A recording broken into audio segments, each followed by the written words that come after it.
அனைவருக்கும் வணக்கம். தெய்வீக பலன்கள் சேனல் சார்பாக தங்களை அன்புடன் வரவேற்கிறோம். இன்று நம் காணொளியில் காண விரும்புவது மிகவும் சக்தி வாய்ந்த குருவார விரதம் சிறப்புகளை பற்றி இந்த காணொளியில் பார்க்கலாம். வாருங்கள் காணொளிக்கு செல்லலாம். மறக்காமல் ஒரு சப்ஸ்கிரைப் செய்யவும். வியாழக்கிழமைகளில் குரு பகவானை நினைத்து மேற்கொள்ளும் விரதமே குருவார விரதமாகும். இந்த விரதம் இருப்பவர்கள் மஞ்சள் ஆடை அணிந்து குருவை வழிபட்டால் உயர்ந்த பதவி கிடைக்கும் என்பது நம்பிக்கை. செல்வம் மற்றும் தங்கம் மேலோங்கும் என்பதும் நம்பிக்கை. சுகபோக வாழ்வு, மன நிம்மதி கிடைக்கும். அறிவு விருத்தியடையும். மற்ற தோஷங்களால் ஏற்படும் துன்பங்கள் நீங்கும்.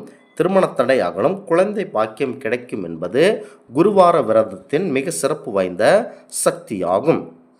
குரு பார்க்கும் இடம் விருத்தியாகும் என நம்பிக்கை. இங்கு இடம் பால், அதாவது குரு இடம் விருத்தி, இருக்கும் இடம் பால் என பார்ப்பார்கள். குருவின் பார்வை நல்ல இடத்தில் அமர்ந்தால் எல்லா நன்மைகளும் கிடைக்கும்.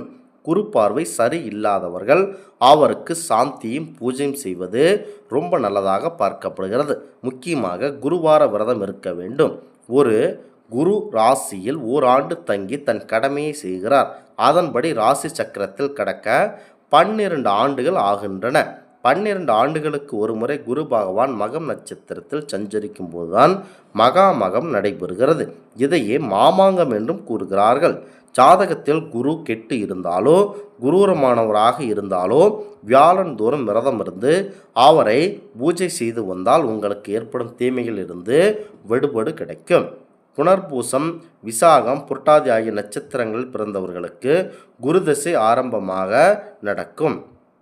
மேசம், கடகம், விருச்சிகம் ஆகிய லக்னத்தாரருக்கு குரு சுபஸ்தானங்களில் வலுப்பெற்றிருக்க தசை நடைமுறைக்கு வருமானால் யோகமான பலன்களை பெறுவார்கள். குரு தசை நடைமுறையில் இருக்கும் காலங்களில் அதனால் கெடு பலன்கள் நடக்காமல் இருக்க ஆதி தேவதையான குரு பகவானுடைய தட்சிணாமூர்த்தி வியாழக்கிழமை தோறும் வழிபட்டு வர அர்ச்சனை செய்து வர வேண்டும்.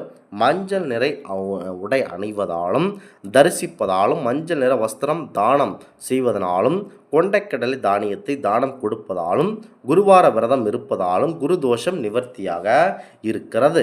வளர்பிறை குருவார விரதம் வழிபாட்டை வளர்பிறை வியாழக்கிழமையில் தொடங்கியில் செய்வது. சூரிய உதயத்திற்கு முன்பே எடுத்து காலைக்கடன்களை முடித்துவிட்டு மஞ்சள் நிற ஆடை அணிந்து நெற்றியில் சந்தனம் பூசி வடக்கு முகமாக அமர்ந்து குருவார விரத பூஜையை தொடங்க வேண்டும். தட்சிணாமூர்த்தியின் திருவுருவப்படம் அல்லது தங்களது ஆன்மீக குருவின் படங்களை பூஜைக்கு பயன்படுத்தலாம். ஒரு மஞ்சள் விரிப்பை விரித்து அதில் தெய்வ படங்களை மலர் தூவி அலங்கரித்து கிழக்கு நோக்கி வைத்து 6 தீபங்களை அகல் விளக்காக ஏற்றி வைக்க வேண்டும். இனிப்பு, முல்லை மலர்கள், கொண்டைக்கடல், சர்க்கரை பொங்கல், கற்கண்டு போன்றவற்றை மரப்பலகையின் தீபதூபம் காட்டு கற்பூர ஆராதனைகள் செய்து குரு கீர்த்தனைகளை பாடி பிரார்த்தனை செய்து கொண்டு பூஜையை நிறைவு செய்ய வேண்டும். அன்று ஒரு வேளை மட்டும் உணவு உட்கொண்டு விரதத்தை நீங்கள் தாராளமாக இருக்கலாம். அன்று முழுவதும் மௌனம் விரதம் இருப்பது இன்னும் கூடுதல் பலன் உங்களுக்கு தரும். குருவின் ஆசிர்வாதம் பரிபூர்ணமாக கிடைக்கும். குரு பகவான் அருளை பெற தஞ்சையிலிருந்து கும்பகோணம் செல்லும் பாதையில் 8 கிலோமீட்டர் தூரத்தில் அமைந்திருக்கும் திட்டை குரு பகவான் ஆலயம் சென்று வழிபடலாம். வசிஷ்ட முனிவர் ஆசிரமம் அமைந்த சிவன் பூஜிப்பதால் வசிஷ்டேஸ்வரர் என பெயர் பெற்றது. அம்பாள் நாமம் உலகநாயகி குரு பகவானை வசிஷ்ட மகரிஷி ராஜகுருவாக வழிபட்டதால் இந்த கோவில் குரு பகவான் தலமாக மாறியது. இங்கு வேண்டிக்கொள்ள குருதோஷம் கண்டிப்பாக நீங்குகிறது. ரிஷி ராஜகுருவாக வழிபட்டதால் இந்த தலம் குரு பகவான் தலமாக இருக்கிறது. இங்கு வேண்டிக்கொள்ள குரு தோஷம் நீங்கி கல்வி செல்வங்களில் சிறக்கலாம். குரு பகவானுக்கு என்று தனிச்சன்னதி திருவாரூர் மாவட்டம் ஆலங்குடி ஆபத் சகாயேஸ்வரர் கோவில் அமைந்துள்ளது. தேவார பாடல் பெற்ற இந்த கோவிலில் ஆண்டுதோறும் குருபெயர்ச்சி விழா விமர்சையாக கொண்டாடப்படுகிறது. இங்கு வந்து வணங்கி வழிபட்டால் நலம் பெறலாம். முருகப்பெருமான் அடுபடுகளில் விட 2வது படை வீடான திருச்செந்தூர் குரு தலமாகும். அங்கு அவசியம் சென்று தரிசிக்க வேண்டும். கும்பகோணம் மகாமக பெற்றாமரை குளத்தின் வடக்கே சோமேஸ்வரர் கோவில் உள்ளது. குரு பகவான் வழிபட்ட தலங்களில் இதுவும் ஒன்றாகும். இங்குள்ள காசி விஸ்வநாதர் விசாலாட்சி வணங்கி நலம் பெறலாம்.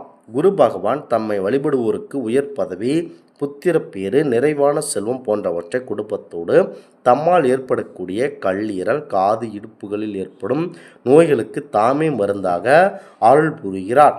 வியாழக்கிழமையில் விரதம் இருந்து நெய் தீபம் ஏற்றி குருவிற்கு வஸ்திரம் தானியம் கொடுத்து வழிபடுவது சாலச் சிறந்ததாகும். இந்த ஆன்மீக தகவல் உங்களுக்கு பிடித்து இருந்தால் தெய்வீக பலன்கள் சேனலை கண்டிப்பாக சப்ஸ்கிரைப் செய்து கொள்ளவும். மீண்டும் ஒரு நல்லதொரு காணொளியில் உங்களை சந்திக்கிறோம். நன்றி, வணக்கம்.